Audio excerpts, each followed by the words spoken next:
Hello दोस्तों, Manju Hindi story में आपका स्वागत है। आज की कहानी है दहेज के लालची। प्रीति सुबह से ही घर की साफ सफाई में लग गई। उसने उठते ही पूरे घर की सफाई, उसके बाद नहाकर पूजा की। बाकी सभी के उठने से पहले वो तैयार हो गई। तभी उन्हें किसी की आहट सुनाई दी। प्रीति समझ गई कि उनके पति रमेश उठ गए हैं। प्रीति ने फटाफट गैस पर चाय चढ़ा दी। रमेश ने आवाज़ लगाई, प्रीति कहाँ हो, चाय चाहिए थी। प्रीति ने कहा, जी बस अभी लाई। रमेश बोला, तुम्हें पता है ना कि मुझे सुबह उठते ही चाय चाहिए। प्रीति फटाफट चाय लेकर पहुंची। प्रीति बोली, आज तो आपकी छुट्टी है, आज घर में बहुत काम है, इसलिए मैंने सुबह चाय नाश्ते में ना लगकर फटाफट सारी सफाई कर डाली और नहा धोकर पूजा भी कर ली। रमेश बोला, ठीक है, पर चाय तो कम से कम बना ही सकती थी।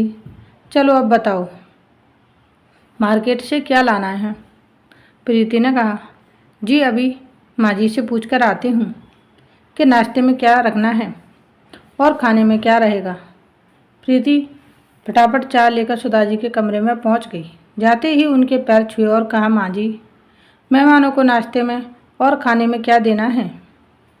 ये मार्केट जा रहे हैं तो मैं सामान मंगा लेती। सुधाजी बोली, बहू नाश्ते और खाने की पूरी लिस्ट मैंने कल रात को ही बना ली थी, यह रमेश को दे देना। और हाँ, तुम अपना काम ख़त्म करके रश्मि के साथ ब्यूटी पार्लर चली जाओ, उसे ढंग से तैयार करा लेना। प्रीति ने रमेश को भेज दिया। उसके बाद वह रश्मि को जगाने गई। उठो दीदी, अभी सो रही हो, लड़के वाले आते ही होंगे। रश्मि बोली, क्या भाभी, अभी तो बहुत टाइम है, वैसे भी ये नुमाइश मुझे बहुत बुरी लगती है। प्रीति बोली, ये तो हर लड़की को सहना ही पड़ता है। चलो फटाफट चाय पीकर तैयार हो जाओ, ब्यूटी पार्लर जाना है। दोपहर के समय लड़के वाले आ गए। लड़का इंजीनियर था। रमेश लड़के को पहले से जानता था। सुधाजी ने देखभाल कर हाँ कह दी थी। सुधाजी किचन में गई और प्रीति से पूछा, बहू तुम्हें लड़का कैसा लगा। प्रीति बोली, माँ जी वैसे तो सब ठीक है, लेकिन इनका स्वभाव कुछ पसंद नहीं आ रहा, आप ठीक से बात कर लीजिएगा। मेरा मतलब है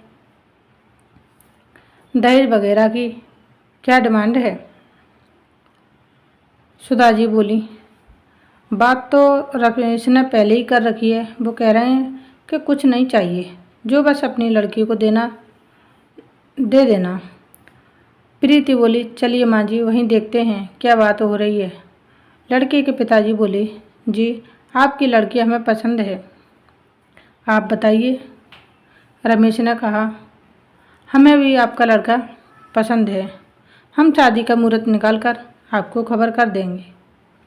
प्रीति बोली, अंकल जी बुरा ना माने तो एक बात पूछें। लड़के के पिताजी ने बोले, हाँ बेटा पूछिए। प्रीति बोली, आपकी कोई डिमांड हो तो अभी बता दीजिए। लड़के का पिता बोला, नहीं बेटा हमें कुछ नहीं चाहिए, बाकी आप समझदार हैं, जो चाहें अपनी बेटी को दे दीजिएगा। प्रीति बोली, जी हम तो 1 रुपये की शादी करना चाहते हैं। रमेश बोला, चुप रहो, यह क्या बोल रही हो। सुधाजी बोली, बहू ये क्या कह रही हो, सारी बनी बनाई बात बिगड़ जाएगी। लड़के का पिता बोला, ये क्या मजाक है, भला आज के ज़माने में 1 रुपये में शादी होती है कहीं। प्रीति बोली, यही तो मैं जानना चाहती हूँ अंकल जी, क्या चाहिए आपको। रमेश खड़े होकर प्रीति को पकड़कर अंदर ले जाता है। रमेश बोला, ये क्या बकवास कर रही हो। प्रीति बोले, तुम्हें नहीं पता, आजकल ऐसे ही कहते हैं हमें कुछ नहीं चाहिए, फिर धीरे धीरे इनकी डिमांड शुरू हो जाएगी। मेरी बात माने तो ये रिश्ता मत कीजिए। तभी सुधाजी अंदर आ जाते हैं और बोले, रमेश इसे चुप कराओ, बड़ी मुश्किल से एक रिश्ता मिला है, उसे भी ये बर्बाद कर देगी। रमेश उसे डांटकर चुप रहने को कहता है। रिश्ता पक्का हो जाता है। 4 महीने बाद शादी का मुहूर्त निकलता है।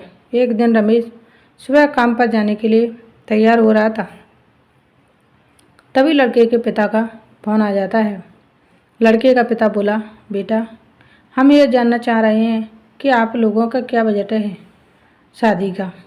रमेश बोला, जी आप चिंता ना करें, हम ठीक ठाक शादी कर देंगे। लड़के का पिता बोला, नहीं, मैं सोच रहा था दहेज में एक गाड़ी आप अपनी बहन को दे देते तो अच्छा रहता। रमेश बोला, लेकिन आपने तो पहले कहा था कि कुछ नहीं चाहिए। लड़के का पिता बोला, वो तो सब कहते हैं, लेकिन कुछ तो तुमने भी सोचा होगा। एक काम करो, तुम अगर छोटी गाड़ी देना चाहते हो तो हम कुछ बाराती कम ले आएंगे, उससे जो पैसे बचें उससे बड़ी गाड़ी दे देना।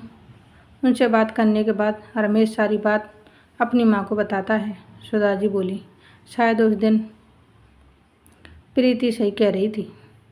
इंसानों को पहचाने की अकल हमसे ज़्यादा उसमें है। ठीक है, ये पहली डिमांड है, पूरी कर देते हैं, आगे से ध्यान रखेंगे। लेकिन बात यही नहीं रुकी। जैसे जैसे शादी का दिन नज़दीक आता जा रहा था, उनकी डिमांड बढ़ती जा रही थी। रमेश एक दिन घर पे था। सुधा जी बोली, बेटा क्या बात है? लड़के वालों ने फिर कोई डिमांड रख दी। रमेश बोला, नहीं माँ, बात यह है कि हमने शादी का जो बजट तय किया था, शादी में उससे 3 गुना ज़्यादा पैसा लग रहा है। मैंने कर्ज भी ले लिया है, लेकिन लड़के वाले ऐसे बर्ताव कर रहे हैं जैसे हम कोई बहुत बड़ी गलती कर रहे हैं। प्रीति बोली, मेरी बात मानिए, शादी के लिए अभी मना कर दीजिए। रश्मि के लिए बहुत अच्छे रिश्ते मिल जाएंगे, इनका मुंह हमेशा फटता रहेगा। लेकिन सुधा जी और रमेश बदनामी के डर से लड़के वालों की हर डिमांड पूरी करते रहे। शादी के दिन सभी खुश थे। जैसे ही बारात आई, सबने बारात का स्वागत किया। रमेश बहुत डरा हुआ था कि कहीं विदा से पहले एक और नई डिमांड ना निकल आए। लड़की फेरों के लिए बैठने ही जा रहे थे कि लड़के के पिता ने कहा, रमेश वो गाड़ी नज़र नहीं आ रही। रमेश बोला, जी वो आज डिलीवर नहीं हो पाई, आप ये पेपर रख लीजिए, गाड़ी सीधी आपके द्वार पहुंच जाएगी।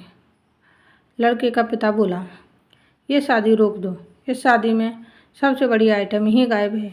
रमेश बोला, अंकल जी मैं आपके पैर पड़ता हूँ, ये पेपर रख लीजिए, कल सुबह गाड़ी मैं आपके घर पहुँचा दूँगा। लड़के का पिता बोला, नहीं ऐसा नहीं हो सकता। सुधा जी और रश्मि जी रो रही थी। इधर रमेश परेशान था कि क्या करें। तभी प्रीति सामने आई।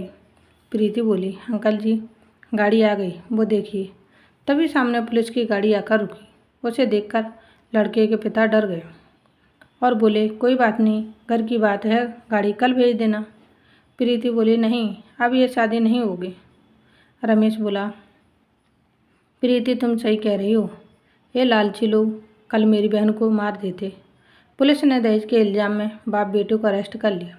इस तरह एक भाभी ने अपनी नंद को बचा लिया। आज की कहानी यहीं समाप्त होती है। मिलते हैं नई स्टोरी वीडियो के साथ।